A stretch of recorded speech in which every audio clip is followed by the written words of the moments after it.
Começa mais uma edição do JR 15 Minutos, o podcast da Record que aprofunda as notícias que mais mexem com a nossa vida. Mais de 10 mil pessoas estão fora de casa em todo o Rio Grande do Sul por causa dos alagamentos. E esse número pode subir ainda mais, né? A Defesa Civil Gaúcha emitiu 2 alertas de risco muito alto de inundação para diferentes regiões do estado. Na capital gaúcha, o Guaíba continua subindo. Mais 4 comportas foram fechadas com sacos de areia e argila. Entre 2020 e 2023, o Brasil enfrentou mais de 7.500 desastres climáticos causados por chuvas intensas, um salto de mais de 220% em relação à década de 1990, segundo o estudo coordenado pela Unifesp. Inundações, enxurradas, temporais e deslizamentos já afetam mais de 80% dos municípios brasileiros. A frequência e a intensidade desses eventos cresceram e não podem mais serem tratados como exceções. É a nova realidade climática. O caso mais recente e impactante é o do Rio Grande do Sul, que 1 ano após as enchentes históricas, voltou a sofrer com alagamentos, mortes e famílias desalojadas. Mais de 10 mil pessoas estão fora de casa em todo o estado por causa dos alagamentos. Porque os eventos climáticos extremos estão se tornando mais frequentes no Brasil. Qual o impacto na vida de quem vive nas áreas mais vulneráveis? E o que as cidades precisam fazer para evitar novas tragédias? 15 Minutos de hoje recebe o ambientalista Carlos Bocuí, presidente do Instituto Brasileiro de Proteção Ambiental. Olá, doutor Carlos, seja bem-vindo. Olá, como vai? É um prazer estar aqui. Prazer é todo nosso recebê-lo aqui mais uma vez. E vamos ao repórter da Record Guaíba, Jairo Bastos, que está acompanhando de perto a situação no sul do país. Ô Jairo, pouco mais de 1 ano após a enchente histórica, o Rio Grande do Sul volta a sofrer com alagamentos severos. Qual é a situação aí nas regiões mais afetadas, Jairo? Oi, Fara. Olá, professor Carlos. Olha, a situação ainda é crítica em várias partes aqui do estado. Em Lajeado, por exemplo, o rio Taquari chegou a ultrapassar os 21 metros, bem acima da cota de inundação, que é de 19. A água começou a recuar, mas muitas pessoas ainda estão em abrigos. A Defesa Civil emitiu 3 alertas vermelhos para risco muito alto de inundação.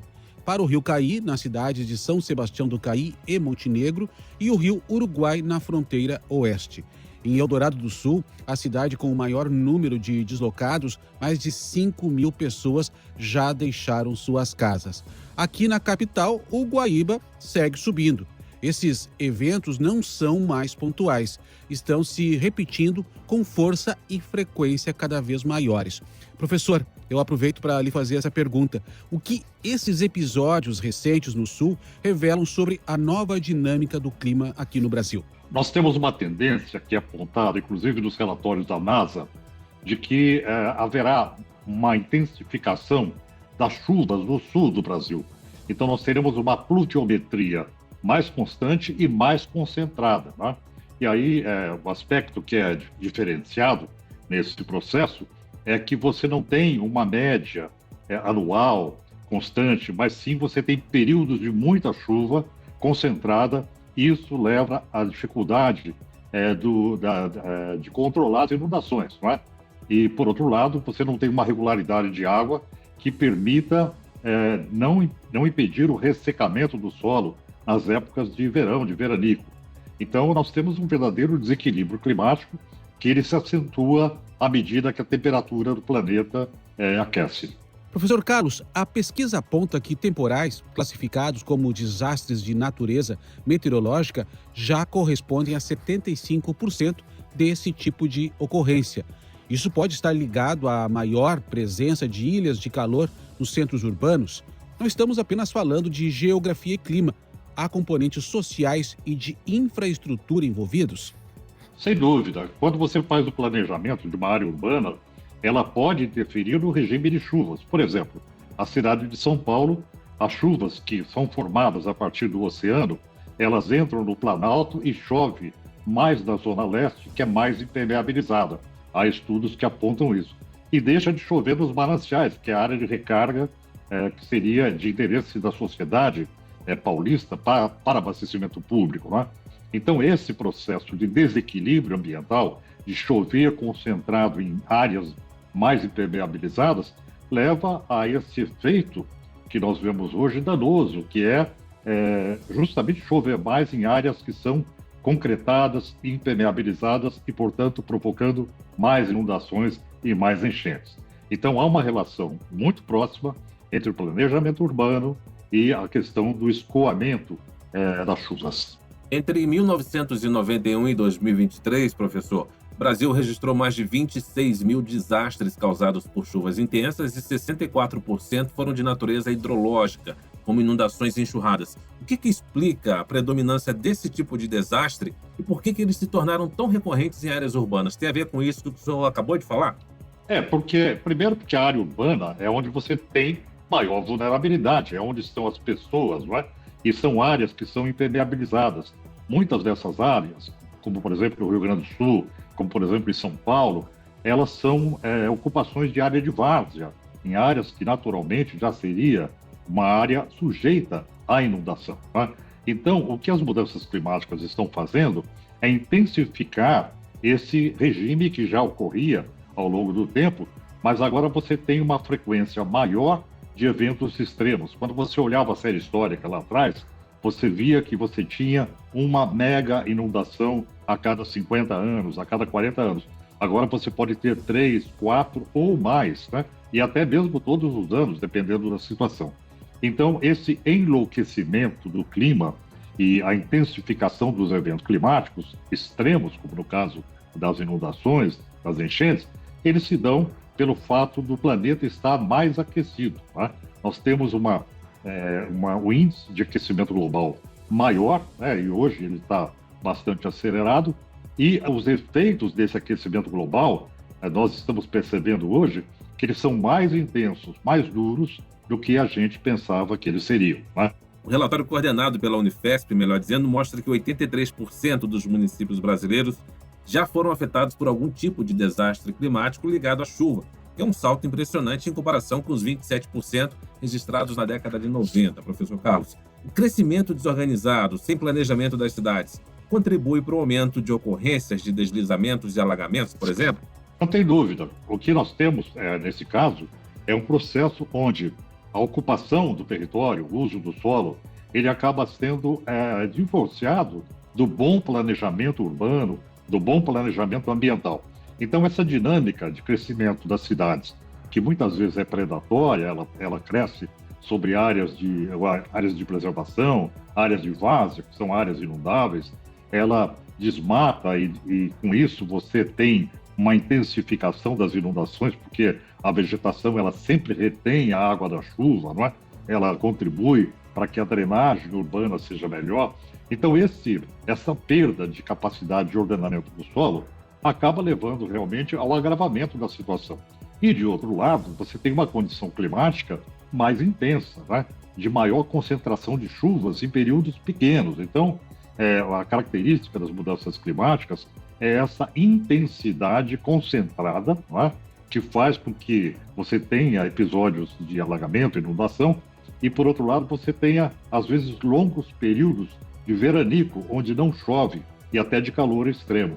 Então, esses contrastes, eles fazem parte desse desequilíbrio, né, do clima, que é decorrente da média de aquecimento do planeta que vem se acirrando ao longo dos últimos anos. Professor Carlos, quais os efeitos diretos e indiretos dessas tragédias na vida das pessoas, da perda de bens à saúde física e mental? Como isso afeta o cotidiano de quem vive em áreas de risco? De fato, a gente está vivendo uma espécie de síndrome da chuva, né? A partir do momento que você percebe uma pessoa que já passou por uma inundação, já perdeu bens, já teve a sua vida ameaçada, quando percebe que vai chover intensamente, é claro que ela perde a tranquilidade. O importante nesse processo é se estabelecer o que nós chamamos de alerta precoce. Você ter a capacidade de sinalizar que vai ocorrer um evento muito intenso e, portanto, as pessoas têm que estar preparadas para isso. Segundo, as pessoas têm que responder a essa realidade buscando um lugar seguro, sabendo para onde vão se abrigar. Aquelas pessoas que estão em áreas de deslizamento, suscetíveis a deslizamento, as pessoas que estão em áreas inundáveis. Então, é importante que a sociedade esteja preparada para receber o alerta que a climatologia hoje pode fazer, e a população tem que saber o que fazer para se defender. Né? E do ponto de vista psicológico, isso está sendo amplamente debatido e estudado hoje, nós temos um estado de ecoansiedade, porque as pessoas se sentem vulneráveis diante desses impactos climáticos. Isso leva a uma perda de segurança, né? A perda de futuro, né? Que se diz que o aquecimento global ele muda, transforma o planeta e, portanto, torna o planeta mais perigoso para a vida. Esse sentimento de receio, de medo, de perda de segurança gera uma intranquilidade emocional que recebe o nome de ecoansiedade, não é? E isso tem sido objeto de estudos hoje por conta do aumento de números de casos que vão crescendo ao longo do tempo. Professor Carlos Bocuí, o estudo também traz um alerta sobre a mudança no regime de chuvas no Brasil. Tendência de mais água no sul e sudeste, menos no norte e nordeste até o fim do século. Essa redistribuição desigual das chuvas pode acentuar desigualdades sociais e provocar fluxos migratórios forçados dentro do próprio país?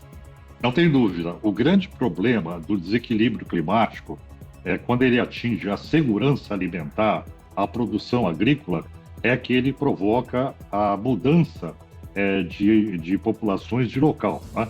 Então, por exemplo, as regiões do norte do Brasil, que estão hoje sendo desertificadas devido a esse processo de secas cada vez piores, podem ser motivo de mudanças de população da região do Nordeste brasileiro, do Norte do Brasil, para o Sul, né? Então, no mundo todo, se preocupa muito com essa questão do desequilíbrio climático e as migrações forçadas. Professor Carlos, a gente sabe que a adaptação é tão importante quanto diminuir os impactos. Que tipos de soluções sustentáveis já vêm sendo adotadas com sucesso em cidades brasileiras para enfrentar os extremos climáticos? Olha, eu diria que a missão da sociedade humana, no sentido de conter as mudanças climáticas, a ação da sociedade tem sido insuficiente. Prova disso é exatamente a leitura feita pelo painel intergovernamental de mudanças climáticas, que demonstra que o controle das emissões de gases de efeito estufa que provocam o aquecimento global, elas não estão sendo feitas a contento. E pior, além de não controlar isso, os planos das grandes petroleiras, todo o setor responsável pela emissão de gases de efeito estufa, continuam sendo de exploração econômica intensa e até de amplificação para o futuro. Então não há, na verdade, uma política global de contenção de gases de efeito estufa, e a transformação que a gente chama de transição ecológica para não emitir gases de efeito estufa, isso é muito lento com relação ao problema que a gente já está visualizando, que é exatamente esse fenômeno que você relata aqui de intensificação de inundações, etc. Então, eu diria que ainda estamos com essa insuficiência, essa inação da sociedade brasileira, das sociedades em geral, para conter as mudanças climáticas. Por isso é muito importante que o poder público, federal, os governos estaduais, principalmente os governos municipais, tenham um mapeamento das vulnerabilidades do seu território e proporcionem à comunidade meios para que ela possa se defender desses eventos extremos. E aí, volto a insistir no alerta precoce, que é o sistema de aviso de um evento extremo, de chuva extrema, e, de outro lado, o preparo da sociedade para que ela saiba para onde ir, como se abrigar, como se defender. O Brasil está conectado a eventos climáticos globais, professor, como o aquecimento das regiões polares e a intensificação de frentes frias. O que o país pode e deve fazer no cenário internacional para se proteger e também colaborar com soluções climáticas duradouras? O maior papel do Brasil, enquanto dono de um grande ecossistema que é de importância global, é proteger as suas massas florestais, né? Uma questão é você emitir menos carbono e a outra questão é você ter a massa florestal brasileira, da Amazônia, etc., para absorver carbono. Então, esse é um elemento importantíssimo, e eu diria que a meta brasileira principal é essa proteção, né? Se você desequilibra a Amazônia, uma temperatura maior, perde a Amazônia, aquece a linha do Equador, altera as correntes marítimas chamadas AMOC, que vão até ao norte do Atlântico, do Oceano Atlântico, altera a liberação de gases de efeito estufa do Polo Norte, daquela região do Ártico, que são os conhecidos como permafrost, que é metano. Então, a missão brasileira é manter esse grande ecossistema florestado do Brasil vivo, tá? E atuante para impedir o agravamento do caos climático que vem se instalando. Bem, termina agora a edição 1206 do podcast 15 Minutos. Eu agradeço a participação de Carlos Bocuí, ambientalista e presidente do Instituto Brasileiro de Proteção Ambiental. Professor, mais uma vez, obrigado pela presença, tá? Eu que agradeço. Vamos trabalhar para melhorar essas coisas, né? Agradeço ainda a presença do repórter da Record Guaíba, Jairo Bastos. Jairo, obrigado. E eu que agradeço, Fara. Foi um prazer conversar com vocês. Esse podcast contou com a produção de David Bezerra e das estagiárias Amanda Fuzita e Yasmin Logrado. Sonoplastia de Diego Marcondes. Coordenação de conteúdo, Deni Almeida. Direção editorial, Tiago Contreira. Vice-presidente de jornalismo, Antônio Guerreiro. Você acompanha o 15 Minutos no portal r7.com, nas redes sociais do Jornal da Record e nas principais plataformas de streaming. Até o próximo episódio.